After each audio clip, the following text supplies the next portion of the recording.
안녕하세요. 저는 한국교제연공제회 기금운용 직무교육을 맡게 된 메리츠증권의 문경원 애널리스트입니다. 저는 첫 강의 주제인 에너지 건설 분야의 강의를 담당하여 AI 시대 전력은 어디에서 오는가 라는 주제로 강의를 진행하겠습니다. 우선 AI 전력을 이야기하기 위해서 AI부터 말씀을 드리겠습니다. 왼쪽에 보고 계시는 그래프가 바로 글로벌 데이터 센터 전력 수요에 대한 그래프인데요. 우리가 수십 년 동안 인터넷을 발달시키면서 지금까지 설치되어 있는 데이터 센터가 약 80기가와트예요. 그런데 최근에는 연에 15에서 20기가와트 정도의 데이터 센터가 설치될 예정이니까 그 성장 속도가 얼마나 가파른지 체감하실 수 있을 겁니다. 앞으로는 소버린 AI와 같은 트렌드에 의해서 이 속도가 더 가팔라질 것으로 예상을 하고 있고요. 그런데 이 AI 데이터 센터가 전기를 정말 많이 쓰는 것도 문제이지만 전력을 정말 집중적으로 쓰는 것도 문제입니다. 특정 지역에, 특정 건물에 몰아서 전기를 소모로 하거든요. 예를 들면 미국의 노던 버지니아라는 지역에서 전 세계 데이터 센터의 15%의 전력을 소비할 정도이고요. 그렇기 때문에 이런 전력 소비가 집중이 되는 지역에서는 이러한 전력 소비를 되게 버거워합니다. 어떤 전력망에서는 데이터 센터를 건설하지 말라, 인허가를 내주지 않을 정도이고요. 그런데 빅테크 입장에서는 이걸 기다려 주거나 용인해 줄 이유가 없죠. 빅테크는 직접 발전소를 설치하는 것으로서 이런 문제를 해결을 하려고 하고 있고요. 직접 발전소를 설치하는 것을 저희가 온사이트 발전소라고 이야기를 합니다. 그런데 온사이트 발전소에는 어떤 발전원이 가장 적합할까요? 그걸 알기 위해서는 우선 데이터 센터의 전력 부하 패턴에 대해서 알아야 되는데요. 이 왼쪽 그림에서 보시는 것처럼 데이터 센터는 365일 24시간 일정한 전력 수요 패턴을 가지고 있는 특징이 있습니다. 그렇기 때문에 안정적인 전력을 24시간 내내 공급하는 것이 굉장히 중요하고요. 이러한 특성 때문에 재생에너지는 온사이트 발전으로서 기능하기가 어렵습니다. 특히나 재생에너지는 설치 면적의 문제도 있는데요. 데이터 센터 100평 지으려면 태양광 1600평 정도는 지어야 데이터 센터의 전력 용량을 감당을 할 수가 있거든요. 아무래도 온사이트 발전이 되긴 힘들겠죠. 실제로 이 오른쪽 그래프에서는 블룸에너지라는 회사에서 조사한 온사이트 발전에 대한 어떤 리서치 결과가 나와 있는데요. 대부분이 가스 터빈이나 가스 연료전지처럼 가스 기반의 발전소인 것을 보실 수가 있습니다. 가스 발전소를 빅테크들이 사용하는 이유는 첫 번째가 안정성일 겁니다. 하지만 경제성이라는 이유도 있는데요. 특히나 지금 AI 데이터 센터 산업은 미국 위주로 발달하고 있기 때문에 가스가 싼 미국 입장에서는 가스 발전소를 택하기가 쉬운 것이죠. 특히나 앞으로는 데이터 센터를 어떤 회사들이 짓기 시작하냐면 쉐브론이나 엑소모빌 같은 빅 오일 회사들이 짓기 시작합니다. 그리고 중동 국가들, 사우디나 UAE 같은 국가들도 구프 펀드를 활용해서 데이터 센터를 짓고 있고요. 이들은 데이터 센터를 다음에 성장 동력으로 보고 있는 것도 있지만 여기에 가스를 공급하면서 매출을 창출하기 위해서 데이터 센터를 짓는 것도 있기 때문에 더더욱이나 가스를 데이터 센터의 발전원으로 활용할 수밖에 없는 것이죠. 왼쪽 그래프는 미국에서의 가스터빈 설치량 전망치를 보여주고 있는데요. 원래 미국에서 8에서 9기가와트 내외였던 가스터빈 설치량이 2030년에는 20기가와트까지 확대될 것으로 전망이 되고 있습니다. 왜냐하면 데이터 센터 때문이죠. 특히 미국에서 이렇게 관찰이 되는 가스터빈 수요 급증은 리드타임 증가로 연결이 되고 있습니다. 오른쪽에 업계 사람들이 이야기하고 있는 상황들을 보면 가스터빈을 받기 위해서는 적어도 2030년까지는 기다려야 받을 수 있다. 지금 주문해도. 이런 이야기를 공통적으로 말하고 있는 것 같고요. 이게 가리키는 것은 바로 가스 터빈, 가스 발전기의 쇼티지 현상이겠죠. 최근에 GE 버노바라는 업체의 주가를 보신 분이라면 아주 가파른 주가 상승세를 보셨을 수 있을 것 같은데요. 이런 주가 상승세로 인해서 GE 버노바라는 회사의 PER은 60배, 70배까지 증가한 상황입니다. 하지만 저는 단기적인 실적이 아니라 앞으로 3년 후, 4년 후의 이익률을 감안을 한다면 아직 이런 가스터빈 회사들의 상승 여력이 남아있다라고 생각을 하고 있는데요. 그래프에서 보시는 것처럼 현재 GE 버노바의 가스터빈 사업부 영업이익률은 15% 내외이지만 28년, 2029년까지 간다면 20% 이상으로 성장할 것으로 예상이 되고 있고요. 저희가 한국으로 따지면 변압기 업체에서 관찰을 했듯이 막상 이 가스터빈의 어떤 숫자가 찍히기 시작할 때 지금 수주가 막 들어오고 있거든요. 쇼티지가 막 일어나고 있고, 그리고 이게 숫자가 찍히기 시작하는, 이익률이 찍히기 시작하는 시점은 26년 하반기 정도 될 텐데, 그때 우리가 관찰할 수 있는 실제 영업이익률은 지금 컨센서스 상이 잡혀 있는 이익률보다 훨씬 더 클 수 있다라고 보고 있습니다. 이러한 가스터빈의 쇼티지 현상이 발생하고 있는 주요 원인은 수요 증가이지만 사실 공급 측면에서도 문제가 있습니다. 글로벌리 총 3개 업체만 그동안 공급을 하고 있었는데요.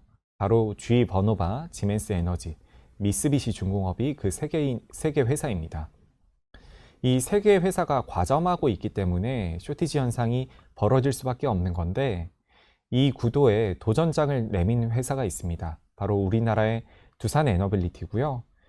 두산 에너빌리티가 사실 수출 시장은 아직 도전하기엔 시기상조라는 평가가 많았지만 최근에 글로벌 가스터빈 쇼티지 현상에 힘입어서 생각보다 이르게 올해부터도 미국 데이터 센터향 수출에 도전을 하고 있고요. 조만간 좋은 소식이 들려올 것으로 저는 생각을 하고 있습니다. 두산 에너빌리티를 일반적으로는 원전, SMR 회사로 생각을 많이들 하고 계신데요. 저는 가스터빈 쪽에서의 업사이드도 굉장히 풍부한 회사라고 보고 있습니다. 이 외에 제가 가스터빈만 설명을 드렸지만 가스 연료 전진이나 가스 엔진 밸류체인도 저희가 앞으로 주목을 해야 될 것 같습니다. 가스터빈은 가장 현실적인 대책인데요. 그럼에도 불구하고 가장 최종적인 대책이라고 말씀드리기는 어렵습니다. 왜냐하면 첫 번째로 탄소 배출이 있습니다. 그리고 또 두 번째로는 가스 연료에 대한 의존도를 들 수가 있겠는데요. 가스 배관이 있어야 되고요. 그리고 가스를 수입을 해와야 돼요. 그런데 만약에 러우 전쟁처럼 가스 원자재 시장을 뒤흔드는 이벤트가 또 하나 생긴다면 가스 발전의 경제성은 갑자기 변동성이 커질 수밖에 없겠죠. 그런 측면에서 SMR과 원전이 최종적인 대책에 가깝다라고 말씀드릴 수가 있을 것 같아요. 탄소 배출도 없고요. 우라늄을 한번 넣으면 대형 원전은 약 2년, SMR은 10년 이상 가동할 수 있기 때문에 원자재 시황에 대한 안정성도 굉장히 높습니다. 이런 점을 반영을 해서 마이크로소프트와 같은 빅테크 회사들도 최근에 원전 자산에 대한 투자를 늘리고 있는데요. 예를 들면 이미 지어진 원자력 발전소와 PPA 계약이라고 해서 1:1 전력 공급 계약을 맺고 있는데 이때 일반적인 시중에서 유통되는 전력 가격 대비해서 50% 정도의 프리미엄을 부여를 하고 있어요. 이거를 저는 좀 멋있게 표현을 해서 전력의 탈커머디티화 이렇게 부르고 있는데요. 원래는 저희가 전력 1kWh를 구매를 할 때 태양광이든 원전이든 석탄에서 왔든 그 전력에 구별을 두지 않고 똑같은 가격을 지불해 왔지만 지금은 만약에 원자력 그리고 SMR과 같은 안정적이고 그리고 친환경적이고 지금 당장 이용 가능한 곳에서 오는 전력이라면 빅테크들이 충분히 일반 전기 가격보다 프리미엄을 주고 그 전기를 구매를 하는 그런 시장이 된 것이죠.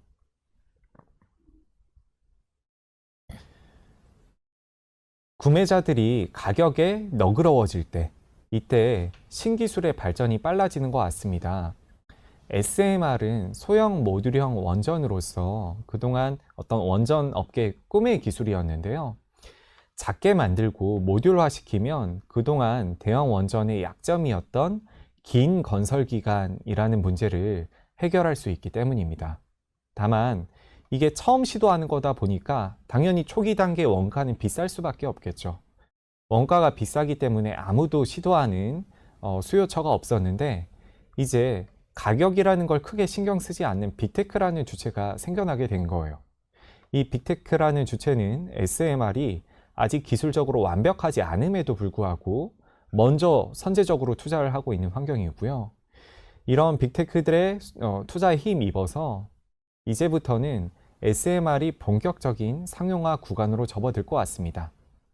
올해 내년 중으로는 SMR이 착공에 들어가기 시작을 하고요. 2029년, 2030년부터는 본격적으로 상업운전에 들어가기 시작합니다. 이 상업운전이 들어갔을 때 연간 시장 규모는 5에서 8기가와트 정도로 많은 시장 기관에서 전망을 하고 있는데요. 제 생각에는 이 기관들이 다들 너무 보수적으로 전망을 하고 있다. TSMC의 AI 칩 생산량에 기반한 저희 추정치는 약 20기가와트에 해당합니다. 이렇게 시장 기관들이 보수적인 전망을 할 수밖에 없는 이유가 있죠. 아직 사업 계획이 모두 다 공개되지 않았다라는 점이에요. 뉴스케일이나 엑스에너지, GHitachi, 오클로와 같은 여러 가지 SMR 개발 업체들의 파이프라인들을 보면 아직 데이터 센터로 공급하겠다라는 계획은 일부에 불과하고요. 다른 발전소 향이 더욱더 많습니다. 하지만 데이터 센터 향 계획이 아직 공개되지 않았다라고 해서 프로젝트가 없는 게 아니고요. 이들은 물 밑에서 활발하게 빅테크들과 이야기를 하고 있는 거거든요. 근데 아직 공개되지 않았을 뿐인 거죠. 이런 상황에서 시장은 데이터 센터향 SMR 수주 규모를 과소평가하기 쉽습니다. 하지만 결국에 AI 칩 생산량의 전력 소비량이 연동이 되고 전력 소비량의 연동에서 SMR 시장이 커가기 때문에 저는 SMR 시장 규모가 말씀드렸다시피 시장 조사 기관들의 전망치보다 훨씬 더 클 수 있다라고 보고 있습니다. SMR 시장뿐만 아니라 대형 원전 시장도 저희가 주목을 해야 되는데요. 제가 AI 데이터 센터의 전력 소비를 중심으로 지금 이야기를 하고 있긴 하지만 대형 원전은 그것도 있고 그리고 또 다른 요인에 의해서 성장을 하고 있습니다. 뭐냐 하면 일단 이 그래프를 봐주시죠. 60년대, 70년대에는 전 세계적으로 매년 30기에서 40기 정도의 보통 한 기당 1기가와트 정도거든요. 그러니까 30기가와트에서 40기가와트 정도의 원전이 설치가 됐었어요. 그런데 후쿠시마 사태, 체르노빌 사태, 스리마일섬 사태와 같은 사고가 이어지면서 대형 원전 시장은 쭉 내리막길을 걸으면서 최근에는 연간 6에서 7기가와트 정도만 착공이 되고 있는 환경입니다. 그런데 최근에 원전 르네상스라고 해서 에너지 안보와 전력 소비량 증가에 대처하기 위해서 원전을 최소 유지는 해야 된다라는 목소리가 커지고 있어요. 그런데 문제는 뭐냐면 60년대, 70년대에 지었었던 원자력 발전소가 앞으로 한 10년 있으면 폐쇄될 것 같다라는 거죠. 이거를 다시 메꾸려면, 그리고 전력 소비량 증분에 대처를 하려면 앞으로 제 생각에는 15년 동안은 매년 30기, 40기씩 지어야 되는, 옛날처럼 매년 30기가와트씩, 40기가와트씩 지어야 되는 그런 상황으로 진입을 하게 될 것 같고요. 말씀드렸다시피 SMR도 여기에 한 20기가와트가 얹어지기 때문에 저희가 볼 수 없었던 그런 원전 시장의 호황으로 이어질 것으로 예측을 하고 있습니다. 그런데 문제는 뭐냐면 이거를 진행할 수 있는 밸류 체인이 있냐는 것이에요. 이 많은 원전을 누가 짓냐 하는 게 문제입니다. 대형 원전을 누가 지을까? 사실 여러 가지 주체가 있을 수 있겠지만 그 중에서도 가장 중요한 밸류체인으로 꼽히는 것이 바로 대형 단조 부품을 중심으로 한 기자재 제작 회사입니다. 미국 DOE에서는 2024년에 미국이 원전을 정말 많이 짓고 싶은데 어떤 밸류체인이 부족한가에 대해서 평가를 한 적이 있어요. 그때 부족한 밸류체인으로 두 가지가 꼽혔는데요. 첫 번째로는 채굴, 그리고 두 번째로는 대형 단조 밸류체인입니다. 단조라고 하면 여러 가지 철강 제품을 망치로 두드려서 가공하는 작업인데요. 이 대형 원천은 망치 정도가 아니라 몇만 톤짜리 프레스를 가지고 이걸 가공을 해야 되는데 전 세계적으로 그런 밸류체인이 몇 없대요. 이걸 할 수 있는 회사가, 이걸 활용해서 원전 기자재를 제작할 수 있는 회사가 6개 정도밖에 안 되는데 그 중 하나가 우리나라의 두산에너빌리티고요. 두산에너빌리티는 이러한 본인들의 제조 장점을 기반으로 해서 대형 원전 쪽으로도 잘 대응을 하고 있지만 SMR 쪽에서는 더 대응을 잘하고 있습니다. SMR 쪽에서 더 빛이 나는 이유는 SMR 개발 업체는 굉장히 많은 반면에 두산에너빌리티와 같은 기자재 제작 회사는 적기 때문입니다. 개발 회사는 글로벌리 한 70개 이상 되거든요. 근데 제작 회사는 6개밖에 안 돼요. 그 중에서도 에너빌리티가 선두 업체로서의 지위를 가지고 있습니다. 그렇기 때문에 앞으로 SMR 시장이 개화가 됐었을 때, 그리고 각국이 원전 르네상스에 힘입은 대형 원전 프로젝트를 추진을 할 때 두산에너빌리티가 주목을 받을 수밖에 없다, 이렇게 생각을 하고 있는 거고요. 그리고 또 두 번째로 중요한 밸류체인은 건설사라고 말씀드릴 수가 있겠는데요. 건설사는 원전의 경제성을 좌지우지하는 아주 중요한 밸류체인입니다. 왜 건설사가 원전의 경제성을 좌지우지하냐면 원전의 경제성은 공사 기간에 굉장히 민감하기 때문입니다. 여기 보고 계시는 표를 보면 최근에 완공된 대형 원전의 계획된 예산과 그리고 실제 예산이 포함이 되어 있는데요. 계획된 예산 대비해서 3배, 4배 증가한 프로젝트들도 되게 많아요. 특히 프랑스가 가지고 있는 EPR 노형을 사용한 프로젝트들은 원래는 이 프로젝트가 5년이면 완공이 됐었어야 되는데 완공이 되는데 16년 이상이 걸린 그런 사례도 존재합니다. 이러다 보니까 원가가 기하급수적으로 증가할 수밖에 없는 거고요. 이렇게 공사 기간을 컨트롤함으로써 원가를 약속 내에 맞추는 것이 가장 중요한 산업이 바로 원자력 산업인데, 이 공사 기간을 맞추는데 중요한 역할을 하는 것이 건설사이기 때문에 원전의 경제성을 좌지우지하는 것이 건설사다, 이런 표현을 드린 거고요. 최근에는 우리나라 현대건설이 웨스팅하우스, 미국 웨스팅하우스랑 협력을 하고 있고, 삼성물산과 DLENC 같은 건설사들은 뉴스케일, 엑스에너지 같은 SMR 회사와 협력을 하고 있습니다. 우리나라 건설사들도 원전에서 건설사들의 역할이 중요함을 깨닫고 이렇게 적극적으로 파트너십을 맺고 있어서 앞으로 사업 성장이 기대가 되고 있는 그런 상황입니다. 지금까지 특정 밸류체인을 제가 하이라이트해서 말씀을 드렸는데요. 사실 저는 이런 특정 밸류체인을 주목하는 것도 중요하지만 국가 단위의 협력도 굉장히 중요하다고 생각을 해요. 왜냐하면 원전을 수출을 해본 경험이 있는 국가가 글로벌리 5개 국가밖에 안 돼요.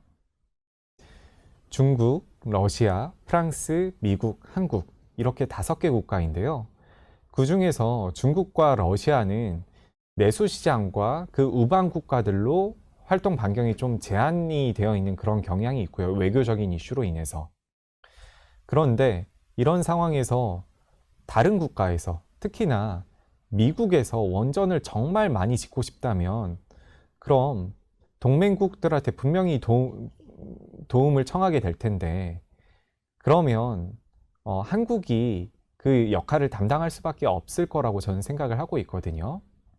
최근에 미국은 2050년까지 400기가와트의 대형 원전 용량을 달성을 하겠다. 이렇게 이야기를 하고 있습니다.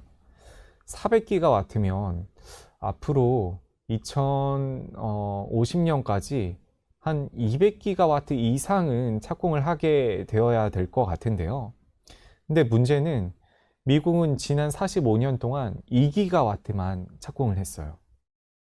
45년 동안 2기가와트를 착공을 했는데 2050년까지 200기가와트 이상 건설을 하겠다라고 한다면 당연히 문제가 생길 수밖에 없겠죠.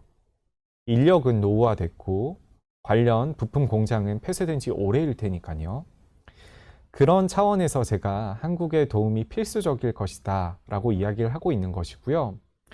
아까 제가 말씀드렸던 특정 업체, 두산 에너빌리티나 현대건설과 같은 업체들이 미국 웨스팅하우스, 뉴스케일, 엑스에너지, 테라파워와 같은 그런 업체들과 1대1 협력을 하는 그런 그림도 당연히 그려볼 수 있겠지만 제 생각에는 앞으로 한미 원전 협력, 그러니까 정부가 협상을 하고 우리나라 전체 밸류체인이 한 번에 가서 미국의 원전을 지어주는 그런 그림도 달성이 될 수 있을 것이라고 보고 있고요.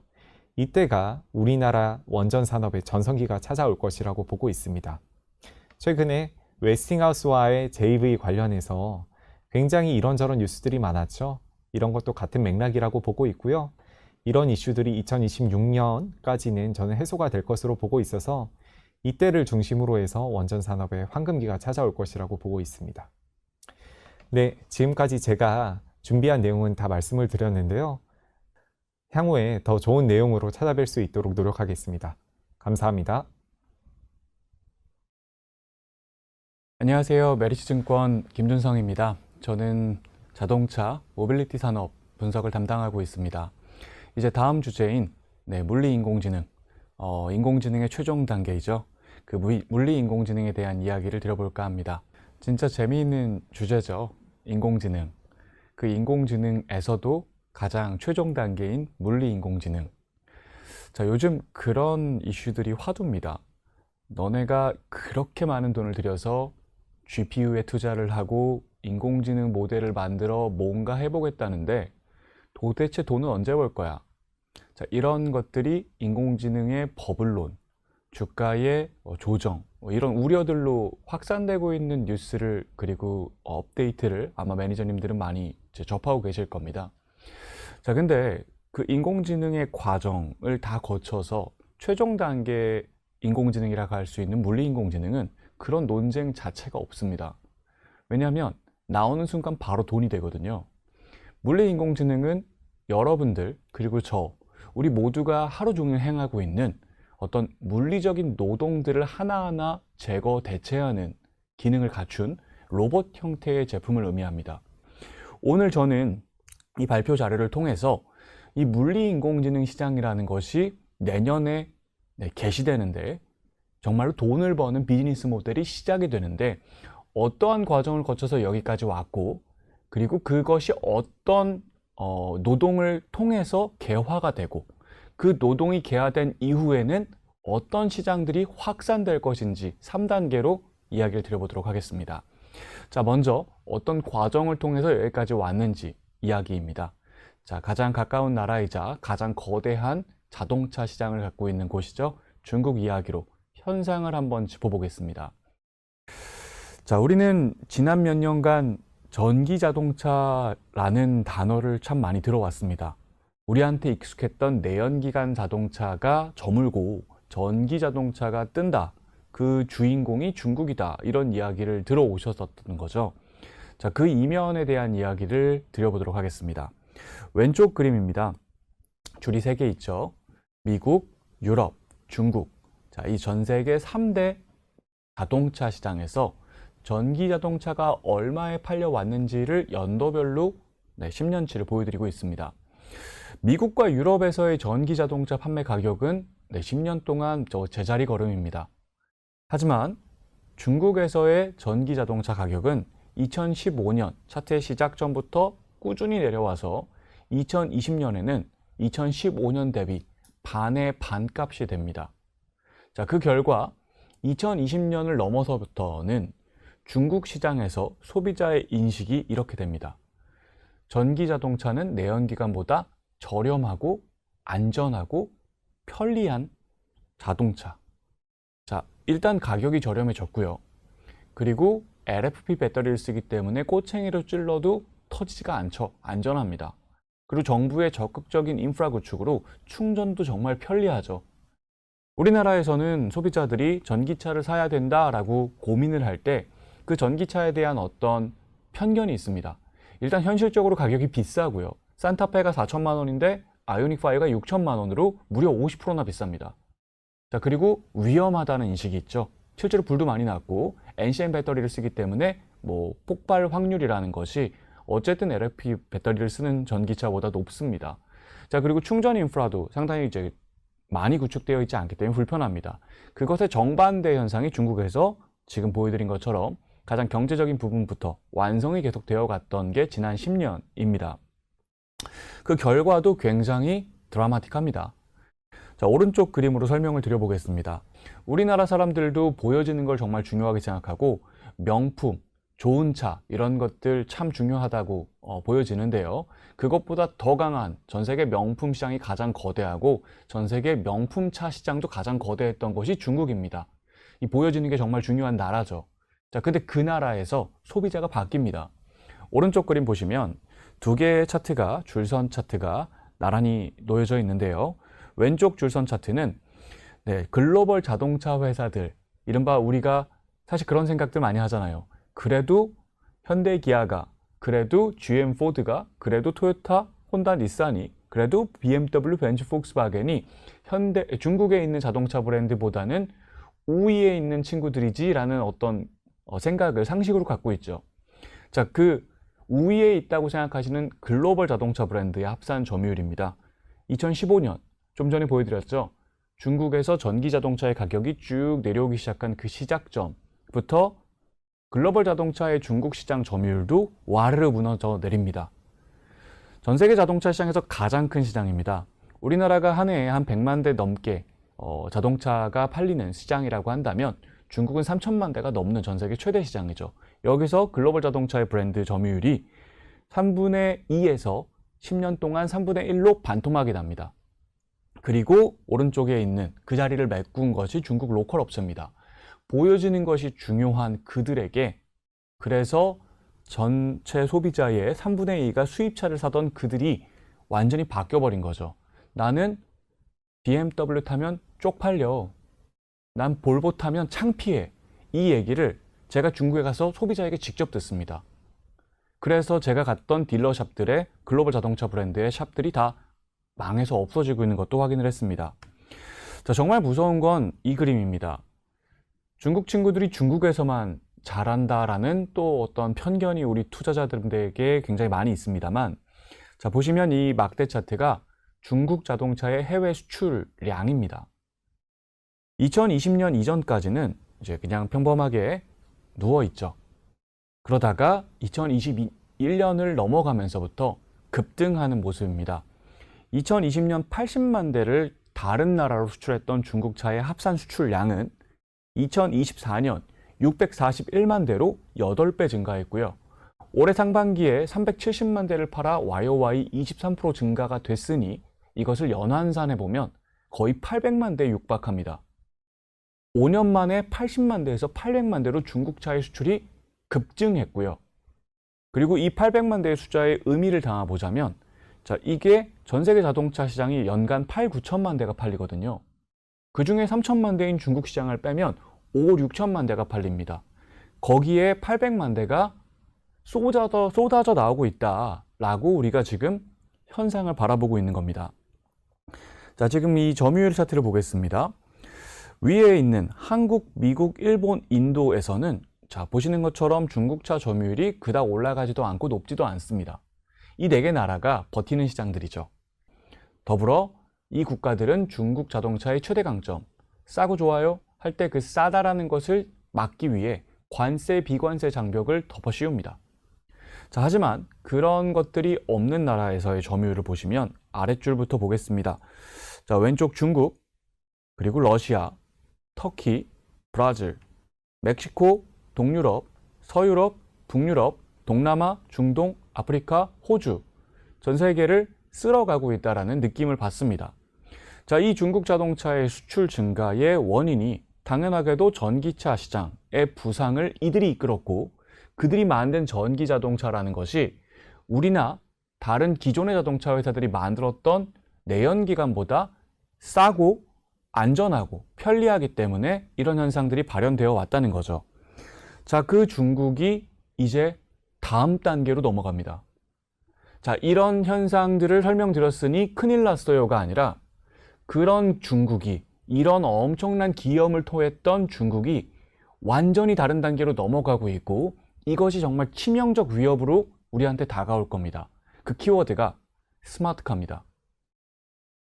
자, 우리 한국에 계신 소비자들에게 스마트폰은 익숙해도 스마트카는 어쩌면 어색한 단어일 겁니다. 없으니까요, 시장에. 하지만 지난 5월달 제가 중국 상해 모터쇼에 갔을 때 정말 기가 막히게 놀랐던 건 이 상해 모터쇼라는 전 세계에서 가장 큰 모터쇼 행사장 안에 전기차라는 단어를 쓰는 브랜드가 단 한 곳도 없습니다. 전부 스마트카라는 단어를 써서 자신의 제품을 설명합니다. 전기 에너지의 공급을 받아 우리가 운전해야 되는 차가 아니라 전기 에너지의 공급을 받아 고성능 컴퓨터가 구동이 되고 그 고성능 컴퓨터가 자율주행을 지원해서 내가 운전을 안 해도 되게 해주는 그런 차를 스마트카라고 합니다. 그 스마트카가 급부상하고 있습니다. 그림 두 개로 설명을 한번 드려보도록 하겠습니다. 자, 그림 이 7페이지의 그림은 가격대별로 중국 자동차 시장의 판매 랭킹을 보여드리고 있습니다. 왼쪽 상단 차트부터 보겠습니다. 0에서 10만 위안. 자, 10만 위안이 얼추 2천만 원 정도 됩니다. 2천만 원 이하의 자동차 시장에서 누가 잘하나를 보면 1등이 우리한테 익숙한 그 브랜드 BYD가 있습니다. 아, 이 저렴한 시장에선 BYD가 참 잘하고 있구나. 한 틱 올라가겠습니다. 10에서 20만 위안. 2천에서 4천만 원이죠. 여기서 누가 잘하니? 라고 봤더니 와우, 압도적으로 우리 BYD가 참 잘하고 있습니다. 자, 그리고 또 한 틱 올라가겠습니다. 자, 20에서 30만 위안, 4천만 원에서 6천만 원이죠. 여기 뭔가 느낌이 다릅니다. 일단 이 전에 있었던 가격대에서는 파란색으로 하이라이트한 친구들이 없습니다. 다 잿빛 친구들이죠. 그리고 BYD가 압도적 1등이었습니다만 20만, 30만으로 올라오는 순간부터 온도가 달라지고 공기가 달라지는 거죠. 일단 1등이 BYD가 아닙니다. 테슬라죠. 자, 그리고 회색 애들이 별로 없고 다 푸딩딩한 애들입니다. 1등 테슬라, 2등 리오토, 3등 아이토, 5등 샤오미, 그리고 저 밑에 있는 10등 샤오펑까지 푸딩딩한 애들이 가득합니다. 그리고 그들이 선도주자들이에요. 한 틱 더 올라가서 30에서 40, 또 한 틱 올라가서 40에서 50, 마지막 50만 위안 이상. 이 이른바 20만 위안, 4천만 원 이상대에 있는 구간에서는 BYD 같은 친구들이 힘을 못 씁니다. 자, 푸른색 친구들이 대장님들이고 선도하고 있죠.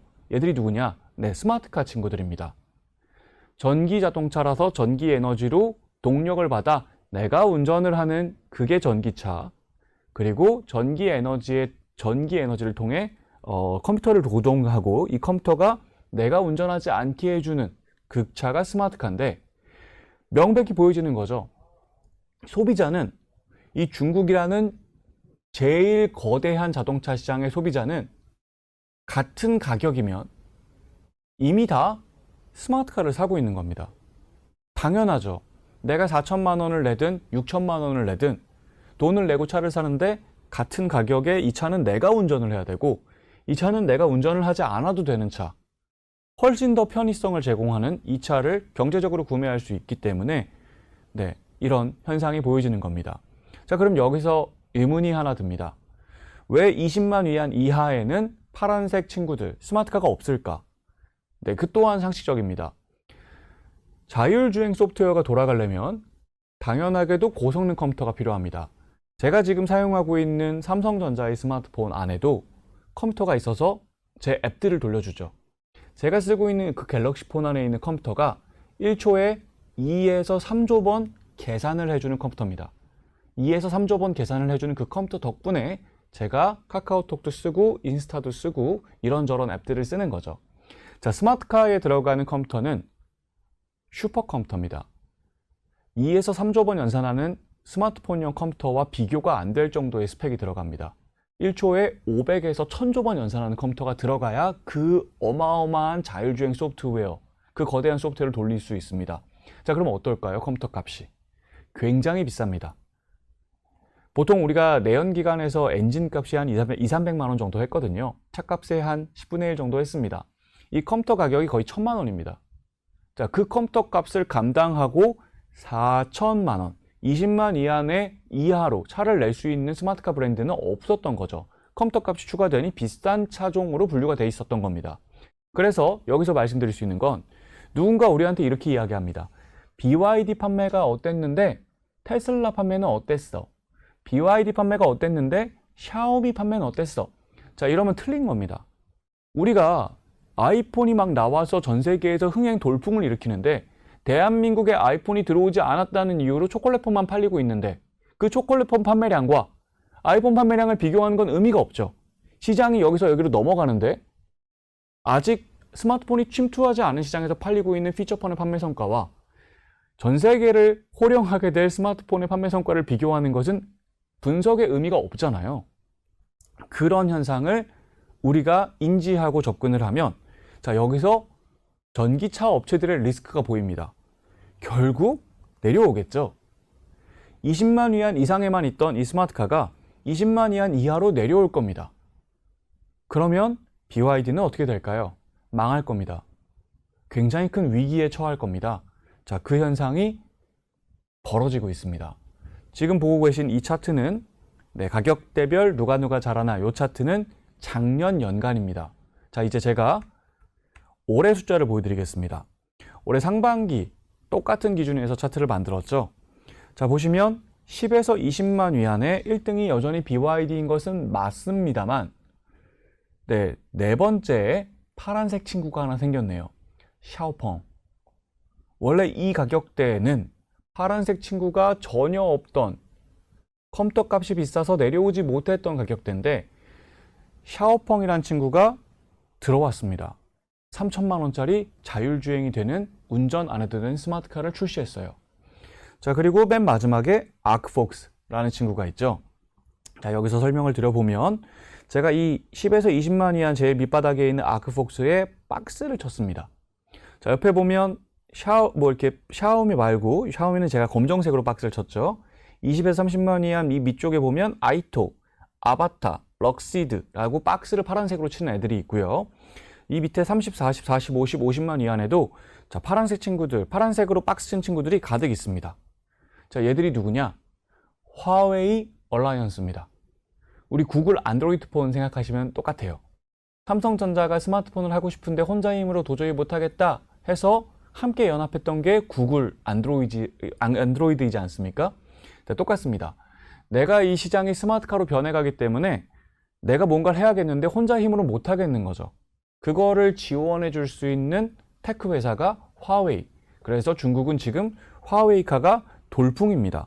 지금 왼쪽 그림 보시면 이게 화웨이카의 월간 판매량 추이를 보여드리고 있습니다. 제가 그냥 연도로 말씀드리면 4년 전에 7,000대 판매했고요. 3년 전에 5만 대, 2년 전에 15만 대, 작년에 60만 대, 자, 올해 판매 가이던스는 120만 대, 내년의 시장 전망치 판매량은 250만 대입니다. 돌풍입니다. 우리가 예전에 소니, 그리고 LG전자, 삼성전자, 자, 기타 등등의 가전회사들이 스마트폰 시장 대응하려고 구글 안드로이드 폰을 만들었던 것처럼 지금 12개 회사가 화웨이카를 만들고 있고 그 판매가 급등하고 있는 자, 이 친구가 이제 화웨이 얼라이언스고요. 보시는 것처럼 10에서 20만 위안대로 얘도 들어왔습니다. 자, 그리고 제가 요 그림을 보여드리면 20에서 30만 위안의 대장님이 테슬라죠. 그리고 2등에 샤오미가 있습니다. 자, 샤오미는 중국의 테슬라입니다. 화웨이카 얼라이언스에 조인하지 않고 자기가 직접 스마트카를 모든 밸류체인을 구축해서 나아가는 친구죠. 이 친구 판매량도 한번 볼까요? 자, 왼쪽 그림입니다. 작년 4월부터 샤오미가 차를 판매하기 시작했어요. 자, 이 차가 미쳤습니다. 자, 여러분, 차의 기본적인 성능, 구동력이죠. 여러분들이 BMW 5 시리즈를 사시건, 벤츠 E클래스를 사시건, 소나타를 사시건, 제로백, 0에서 100km 속도까지 올라가는데 걸리는 시간이 보통 8초 내외입니다. 이 차가 3초대입니다. 정말 어마어마한 힘을 갖고 있는 차인데 심지어 운전 안 해도 되는 스마트카예요. 가격이 얼마인 줄 아십니까? 네, 4천만 원대입니다. 4천, 7,800만 원 정도. 자, 주문을 지금 넣으면 받는데 1년 반 걸립니다. 판매량이 미쳐 올라가죠. 날아갑니다. 자, 그래서 어떤 일이 벌어졌냐면 샤오미가 작년 4월에 자동차 판매를 막 시작할 때 이때 시총이 현대차만 했어요. 전 세계 3등 스마트폰 판매 제조 회사로서 시총 40조, 50조 정도를 구가하고 있었던 거죠. 자, 오른쪽 그림 보시면 이제 시총이 300조입니다. 스마트카 시작하고 난리가 난 거죠. 왜? 전 세계 모든 소비자는 당연하게도 내가 운전해야 되는 수동차가 아니라 내가 운전하지 않고 잠잘 수 있고 술 마실 수 있고 편하게 갈 수 있는 자동차, 이 진정한 의미의 자동차, 수동차가 아닌 자동차를 선택할 걸 너무나 명약관으로 상식적으로 알 수 있기 때문에 기업 가치가 이렇게 올라간 겁니다. 자, 그리고 지금 이제 현상적 측면에서 우리가 검토해야 될 중요한 지표 10에서 20만 이하의 이제 샤오펑이라는 친구의 얘기를 좀 드려볼까 하는데요. 자, 이 친구가 작년까지는 10에서 20만 이하 가격대에 없다가 이제 들어와서 4등 했다라고 좀 전에 보여드린 거잖아요. 자, 왼쪽 그림 보시면 샤오펑의 월간 판매량 추이입니다. 자, 딱 작년 8월에 3천만 원짜리 자율주행 자동차 스마트카를 출시하고 판매가 4배, 5배씩 늘죠. 이 친구도 마찬가지입니다. 소비자가 이거 사고 싶죠. 지금 주문 넣으시면 네, 마찬가지로 1년에서 1년 반 정도 기다리셔야 됩니다. 자, 근데 제가 주목하는 건 오른쪽 차트입니다. 왼쪽 차트는 샤오펑의 중국 시장 판매량이고요. 오른쪽 차트는 BYD의 수출 판매량입니다. 중국 자동차 수출이 계속 늘었지만 그 가운데서 BYD는 수출을 별로 안 했어요. 왜냐하면 내수 시장만으로도 엄청난 수요가 있었으니까. BYD는 2에서 4천만 원대에서 저렴한, 내연기관보다 저렴한 전기차를 잘 팔아 그 시장에서의 성장을 누리며 수출에는 그렇게 관심이 없었던 거죠. 근데 수출이 급증하죠. 뭘까요? 자, 여러분이 소비자입니다. 나는 구매력이 2에서 4천만 원짜리, 3천만 원 정도 되는 차를 살 수 있는 사람이야. 근데 내 친구들, 좀 더 구매력이 높은 친구들은 다 스마트카를 사고 있는데 나는 그 구매력이 없으니 BYD를 샀어. 살려고 했어. 근데 그 가격대에 스마트카가 나왔어요. 자, 그러면 기다려야 돼도 이거 삽니다. BYD 판매가 안 되기 시작하죠. 올해 상반기에 화두 BYD 재고가 급증한다. 재고가 급증하면 어떻게 해야 되죠? 돌려야 됩니다. 어디로? 팔릴 수 있는 밖으로. 자, 우리나라에도 올해 들어왔죠. 도망가는 겁니다. 전 세계 최대 시장에서 이 어마어마한 현상이 이미 현실로 맞닥뜨리고 있는 겁니다. 우리나라에도 곧 시작이 되겠죠. 자, 그럼 저는 여기서 이야기를 드리겠습니다. 얘들 지금 뭐 하는 거야? 애플처럼 스마트폰도 팔고 아이클라우드, iOS 앱 스토어로 소프트웨어도 팔고 양빵으로 먹으려나 보다가 아닙니다. 이동 데이터를 모으기 위해서 이러고 있는 겁니다. 자, 무슨 얘기인지 쉽게 설명드리겠습니다. 자, 불과 1년 만이에요. 제 느낌엔 작년 요맘때는 제 주변에 챗GPT, 그록, 제미나이, 퍼플렉시티, 자, 이른바 LLM, 라지 랭귀지 모델을 쓰시는 분이 별로 없었어요. 자, 이제 전 국민이 쓰죠. 자, 어마어마한 변화가 기술적으로도 왔지만 그 사용의 확산의 속도도 참 어마어마했습니다. 그 LLM을 한번 생각해 보면 그게 뭐예요? 대형 언어 모델이죠. 자, 언어 모델, 걔가 뭐 해줘요? 저랑 대화도 하고요. 그리고 제가 내 얼굴 지브리 스타일로 그려줘. 그럼 그림도 그려주죠. 동영상도 만들어주죠. 그리고 저랑 말로 대화도 가능하죠.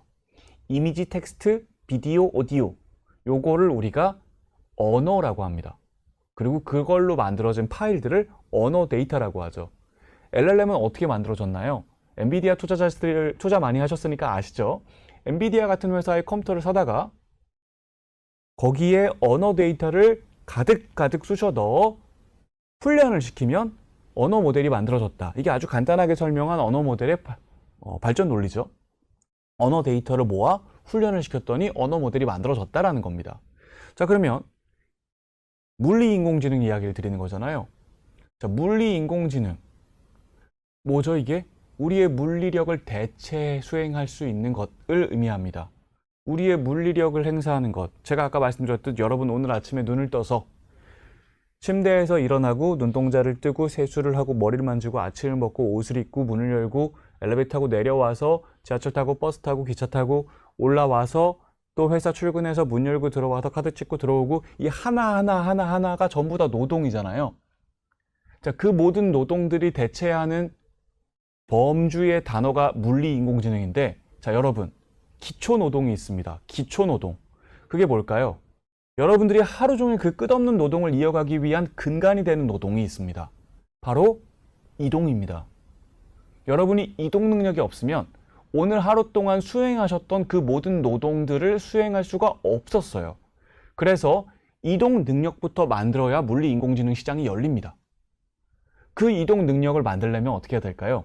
LLM이 언어 데이터를 모아서 훈련을 시켰더니 만들어진 것처럼 이동 데이터를 모아서 훈련을 시켜야 이동 능력이 만들어집니다. 라지 액션 모델의 한 종류인 이동 모델이 만들어지는 거죠. 그 이동 데이터를 스마트카가 모으는 겁니다. 왜? 나 대신 운전하잖아요. 내가 보고 판단하고 명령을 내린 과정을 수행할 수 있는데 그걸 대신하더 컴퓨터가 수행하고 소프트웨어가 수행하며 그 과정에 컴퓨터와 소프트웨어가 수행한 그 과정의 데이터가 쌓여서 인터넷 통신망을 타고 데이터 센터로 옮겨지고 그리고 훈련을 해서 이동 능력이 만들어지는 겁니다. 여러분, 그리고 그것을 위해 지금 왼쪽 그림 테슬라는 작년 말 기준 720만 대, 화웨이는 80만 대, 자, 샤오미는 끝에 14만 대를 팔아놨고요. 올해 말 기준 테슬라는 920만 대, 화웨이는 200만 대, 샤오미는 50만 대의 차가 쌓일 겁니다. 어떤 차? 스마트카가 쌓입니다.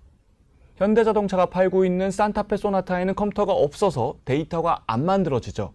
하지만 이들이 팔고 있는 이 차에는 고성능 컴퓨터와 소프트웨어가 있어서 인지하고 판단하고 제어하는 과정의 데이터가 계속 쌓이는 스마트카들이고요. 그 데이터가 매일매일 인터넷 통신망을 타고 이들의 데이터 센터에 가서 훈련을 합니다. 오른쪽 그림 보시면, 자, 테슬라 데이터 센터의 훈련 능력이 100엑사플롭이죠.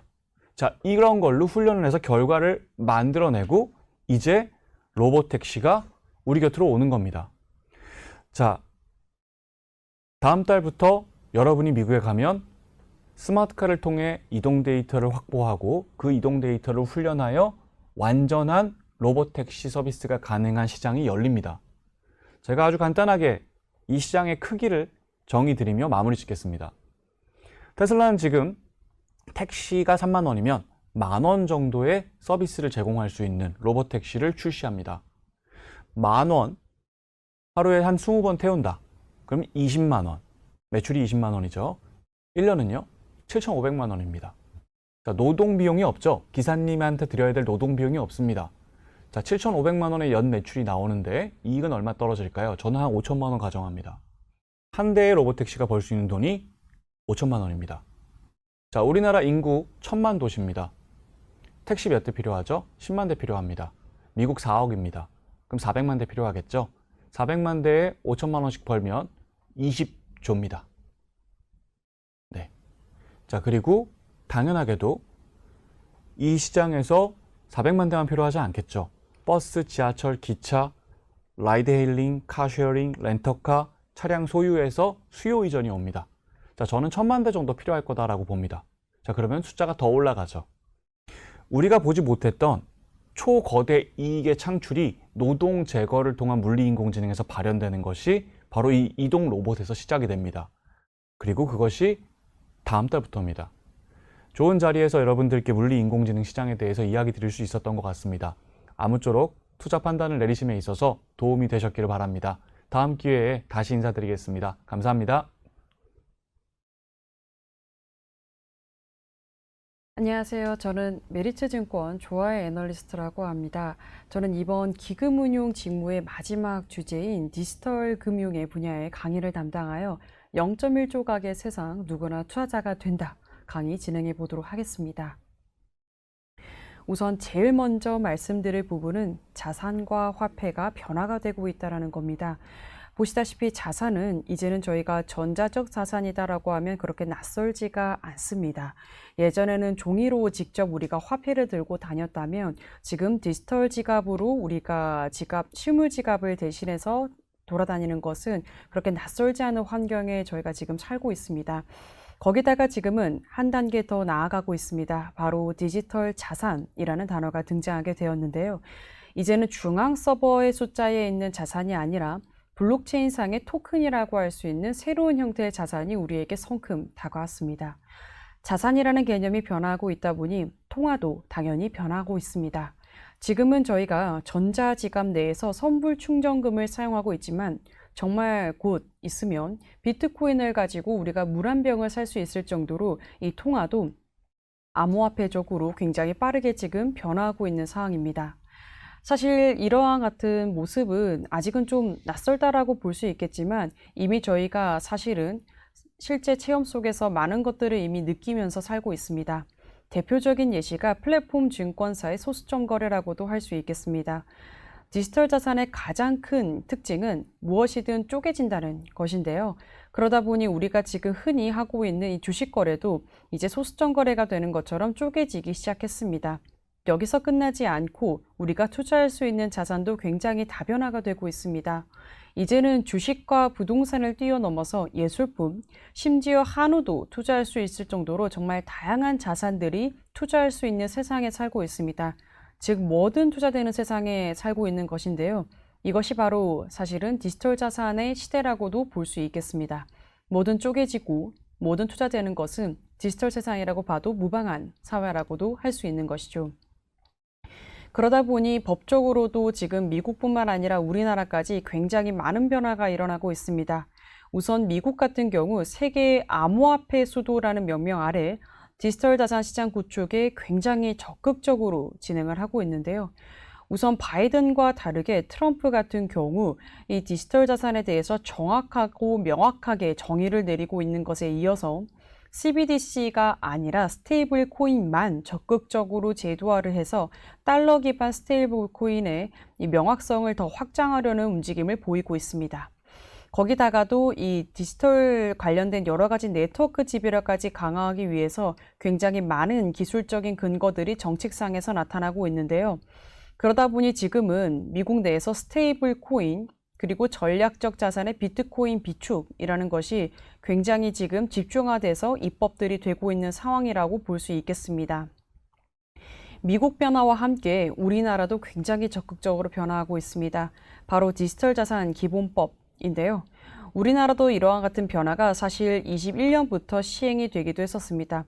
특근법을 시작으로 가상자산에 대한 정의가 내려졌었고요. 24년에는 가상자산 이용자 보호법을 통해서 공정한 시장 조성을 구축하려는 움직임도 있었습니다. 올해부터는 디지털 자산 기본법이라고 해서 가상자산을 포함한 CBDC, RWA, 그리고 기타 디지털 금융 자산까지 포함하는 상위법이 통과될 거라고 저희는 기대하고 있습니다. 즉 미국뿐만 아니라 우리나라도 자산이란 범위가 디지털로 확장이 적극적으로 되고 있는 상황입니다. 앞서 이와 같은 미국뿐만 아니라 우리나라까지 법안들이 굉장히 빠르게 입법화가 되고 있다 보니 이 암호화폐라는 기능도 당연하게 그의 속도에 맞춰서 빠르게 변화하고 있습니다. 지금은 이제 커스터디 기능까지만 저희가 익숙하게 작용을 하고 있지만 그것을 넘어서 스테이킹, 결제, 그리고 대출까지도 그 기능들이 확대가 되고 있는데요. 예시로 들게 되면 비트코인을 예전에는 정말 우리가 투자를 하려고 매매만 했다면 지금은 비트코인을 보관해서 예금 이자와 같이 무엇인가를 수취를 하고 그리고 그걸 가지고 결제하고 심지어 대출까지 하는, 즉 어떻게 보면 전통 화폐랑 거의 똑같은 기능까지도 암호화폐가 지금 발전이 되었습니다. 그러면 그 중에서 사실 가장 중요한 기능은 무엇이냐라고 하면 보관이라고 일컫는 커스터디 기능이라고 볼 수 있겠습니다. 커스터디가 중요한 이유는 은행의 시초이기 때문입니다. 우리가 은행이 언제 나왔냐라고 하면 과거에 17세기 당시 영국의 금 세공업자들이 금을 보관하고 그 보관한 예치 증서를 가지고 사람들이 들고 가서 시장에 나가 교환을 하게 됨으로써 이 금세공업자들이 자연스럽게 은행의 역할을 수행하게 되었습니다. 그런 관점에서 지금 현 상황을 살펴보게 된다면 비트코인을 보관하는 곳은 가상자산 거래소이고 이 거래소는 어떻게 보면 17세기 영국의 금세공업자랑 똑같은 역할을 수행하고 있는 상황입니다. 즉 가상자산 거래소는 보관이라는 기능을 통해서 디지털 금융 자산 내에서 은행의 기능을 수행하고 있다라고 봐도 무방할 상황이라고 볼 수 있겠죠. 그러다 보니까 이 거래소들이 당연히 보관을 하기 때문에 여러 가지 기능들을 제공하고 있습니다. 우리가 은행 예금을 넣게 되는 이유는 이자를 수취할 수 있기 때문이기도 한데요. 그거랑 똑같은 기능을 지금 암호화폐 거래소들은 제공하고 있습니다. 바로 스테이킹 기능인데요. 화면상 왼쪽에 있는 것처럼 코인베이스 그리고 우리나라의 업비트 모두 그냥 단순하게 가상자산을 보관하게 되면 거기서 나오는 보상률에 따라서 어떻게 보면 은행의 예금이자와 비슷한 형태로 이 해당 이자를 제공을 하고 있게 되고 있습니다. 거래소들 같은 경우 이 보상에서 발생하는 수수료를 일부 가져감으로써 새로운 수익원으로 작용되기도 하고 소비자들 입장에서는 여기서 나오는 수수료를 가지고 예금 이자처럼 수취하게 되다 보니 둘 다 모두가 윈윈하는 형태로 작용이 되고 있는데요. 그러다 보니 오른쪽에 있는 것처럼 이더리움 전체 공급량에서 약 30%가량이 지금은 단순하게 보관이 되어지고 있는 상황이라고 볼 수 있겠습니다. 즉 옛날이었으면 비트코인, 이더리움 그냥 매매하고 저희가 매도하고 팔고 그런 흐름이 익숙했다면 지금은 예금과 마찬가지로 이 거래소 내에서 보관을 하는 형태로 지금은 진입하고 있는 것입니다. 여기서 끝나지 않고 이제 결제까지도 기능들이 확대가 되고 있습니다. 현재 암호화폐 사용자 수는 저희가 알고 있는 이 아멕스라던가 페이팔의 사용자 수보다 더 많을 정도로 정말 많은 이들이 사용하고 있는데요. 우리가 은행에 이 정기적으로 예금을 넣게 되면 그 계좌를 연동하는 체크카드를 발급받아서 결제를 하는 모습이 지금은 굉장히 당연한 시대입니다.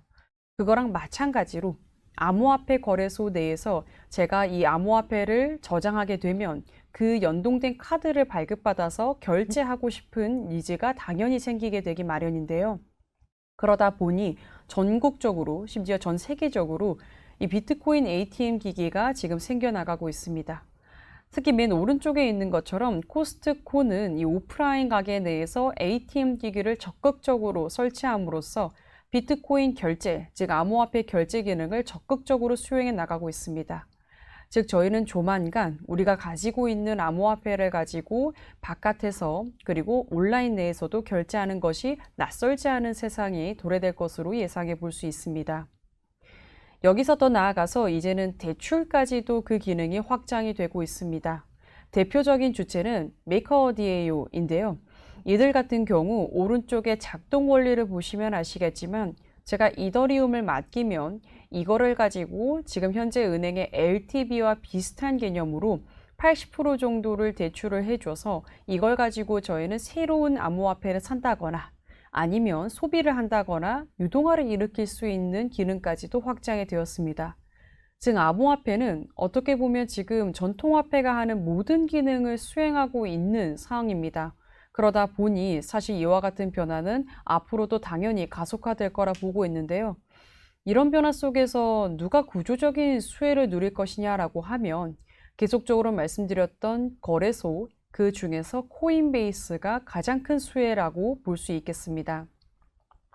코인베이스가 어떤 역할을 하고 있냐라고 하면 정말 다 하고 있습니다. 우리가 지금 업비트에서 볼 수 있는 다양한 이런 거래뿐만 아니라 커스터디, 그리고 스테이킹, 결제, 대출, 심지어 서클과 협력사입니다. 서클의 50% 수익은 지금 현재 코인베이스가 수취할 정도로 그 둘의 지금 굉장히 공생관계가 높다라 볼 수 있겠는데요. 즉 현재와 같이 미국이 법안을 빠르게 입법화하고 있고 이 스테이블 코인이 활성화가 되고 그리고 이와 같은 디지털 금융 세계가 구축이 된다라고 하면 이미 라인업을 충분히 가지고 있는 코인베이스가 할 수 있는 일이 많아진다는 것을 알 수 있겠습니다. 코인베이스가 다른 거래소 대비해서 가장 큰 장점은 바로 안정성이겠습니다. 대표적인 주체가 바이낸스도 우리가 떠올리기 마련인데요. 바이낸스와 코인베이스의 가장 큰 차이점은 규제에 대한 이야기겠습니다. 우선 코인베이스는 오른쪽 그림에 있는 것처럼 제도권 금융기관의 협력이 굉장히 공고하게 이루어지고 있습니다. 바이낸스는 사실 어디 국적에서 본사를 둔 것인지도 모르겠고 어떤 법을 지금 체계적으로 규율하고 있는 건지를 모르겠지만 코인베이스 같은 경우 지금 미국 규제를 준수하여 신뢰성을 충족하는 거래소라고 볼 수 있겠습니다. 즉 미국이 이와 같은 스테이블 코인 관련된 법을 입법화하게 되면 당연히 그 규제에 준수하고 있는 코인베이스가 할 수 있는 영역이 넓어진다는 것을 우리가 알 수 있겠습니다. 그러다 보니 이와 같은 신뢰성을 가지고 있다 보니 사실 코인베이스는 이미 은행의 역할을 수행하고 있기도 합니다. 왼쪽에 있는 표를 보시면 아시겠지만 미국 금융사 전체 자산 규모 중에서 코인베이스의 예치된 지금 금액 수준은 22번째로 사실 미국의 중대형 은행이라고 봐도 무방할 정도로 굉장히 큰 자산 사이즈를 보유하고 있습니다. 그러다 보니 현재 코인베이스는 오른쪽에 있는 것처럼 은행업 인가를 준비하고 있습니다. 은행업 인가를 받게 되면 우리가 지금 흔히 알고 있는 은행의 전통적인 사업 모델인 예대마진 업무 수행도 할 수 있겠고요. 그리고 은행이라는 두 글자에서 알 수 있다시피 신뢰성 부분에서도 더 크게 안정성을 더 부여할 수도 있겠습니다. 즉 전반적으로 지금 이 코인베이스는 디지털 금융이라는 세계 속에서 은행의 역할을 수행하기 위해서 다양한 지금 사업을 준비해 나가고 있는 단계이고 그러한 과정에서 당연히 구조적인 수혜를 예상하는 바입니다. 한편 코인베이스와 또 다른 구조적인 수혜주는 로빈후드라고 할 수 있겠는데요. 오른쪽에 있는 그림 보시다시피 코인베이스는 어떻게 보면 디지털 자산 세상에서 기피를 담당하는 자라고 볼 수 있겠는데요.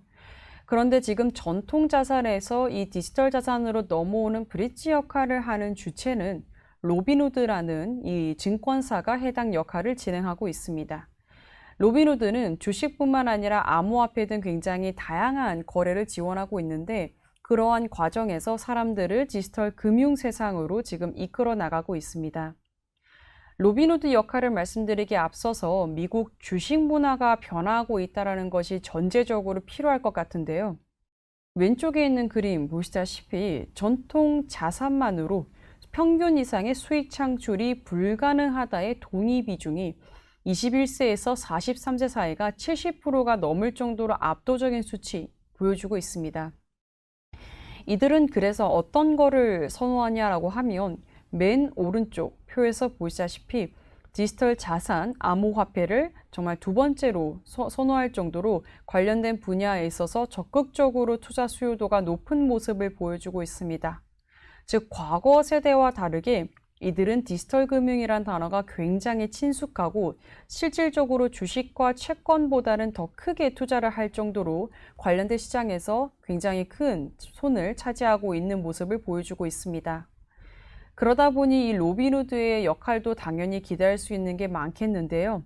로빈후드는 맨 왼쪽에 있는 것처럼 대부분은 MZ세대가 해당 플랫폼을 이용하고 있고 가운데에 있는 것처럼 미국 전체 내에서 약 60%가량이 해당 로빈후드를 사용하고 있습니다. 오른쪽에 있는 것처럼 로빈후드의 사용자 수도 계속적으로 증가하고 있는데요. 아무래도 앞으로 베이비 부머 세대가 자산을 받을 세대는 MZ세대일 거고 그 MZ세대가 주로 사용하는 플랫폼이 로빈후드라는 것은 로빈후드가 앞으로도 할 수 있는 역할이 많아진다는 것도 저희가 알아볼 수 있겠습니다. 특히 이 로빈후드가 가장 크게 MZ세대에 있어서의 이런 선호도를 받는 이유는 정말 다양한 투자 기능을 제공하기 때문입니다.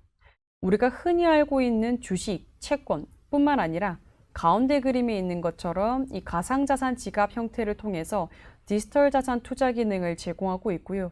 심지어 맨 오른쪽에 있는 것처럼 베팅 서비스까지도 출시하고 있습니다.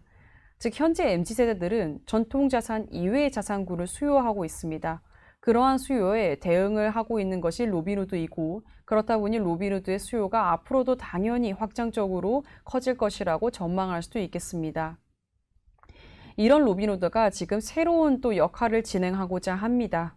맨 왼쪽에 있는 것처럼 로빈후드의 대다수의 매출을 차지하고 있는 것은 거래 수수료인데요. 그러다 보니 사실은 시장 상황에 따라서 해당 매출금 변화도 사실은 긴밀하게 좀 이뤄질 수밖에 없겠습니다. 그러한 것을 고려해서 로빈후드는 지금 프리미엄 멤버십 서비스를 시작으로 WM 기능을 강화해 나가고 있습니다. 가운데에 있는 것처럼 로빈후드 골드라는 이름으로 24년부터 WM 기능을 본격화하고 있습니다. 여기에서 이어서 자산관리 플랫폼을 인수하기도 했고요. 궁극적으로 올해 9월 곧 나타날 거라 보고 있는데 오른쪽에 있는 것처럼 은행까지도 지금 출시를 준비하고 있습니다. 즉 로빈후드는 단순하게 증권사에서 넘어서서 PB로 지금 변모해 나가고 있는데요. 시장에 있어서 아무래도 변동성을 지금 완화하기 위해서 WM이라는 새로운 수익원을 강화해 나가고 있는 국면이라고 볼 수 있겠습니다. 앞서서 이 MZ세대들은 베이비 부머 세대로부터 막대한 부를 불려받는다고 말씀을 드린 바가 있는데요. 로빈후드가 이런 식으로 은행 기능을 제공하게 되면 당연히 그들의 부를 관리할 수 있는 기능이 생긴다는 것을 의미할 수 있겠고요. 그렇게 보면 로빈후드는 MZ세대에 있어서 정말 PB라는 그 기능이 더 강조가 되는 그런 역할을 수행할 수도 있겠습니다. 즉 이런 식으로 로빈후드는 새로운 안정적인 수익원인 WM 수수료를 통해서 더 한 단계 발전해 나가려고 하고 있습니다. 심지어 최근에는 주식 토큰화 서비스까지 출시함으로써 디지털 자산 세계를 더 빠르게 변화하고 있는 주체로도 자리매김하고 있는데요. 앞으로도 이런 여러 가지 미국의 법들이 입법화되면서 로빈후드의 역할도 강화될 거라 보고 있습니다. 네, 이상 여기까지가 준비한 자료였습니다. 지금 우리나라도 그리고 미국도 디지털 자산 세계 구축하는 속도가 굉장히 지금 빠르게 나타나고 있습니다. 이러한 과정에서 구조적 수혜주는 당연히 코인베이스와 로빈후드라고 볼 수 있겠는데요. 이들의 역할을 앞으로도 어떤 식으로 펼쳐나갈지 면밀히 모니터링하는 국면에 저희는 접어든 것 같습니다. 네, 이상 발표를 마무리하도록 하겠습니다. 감사합니다.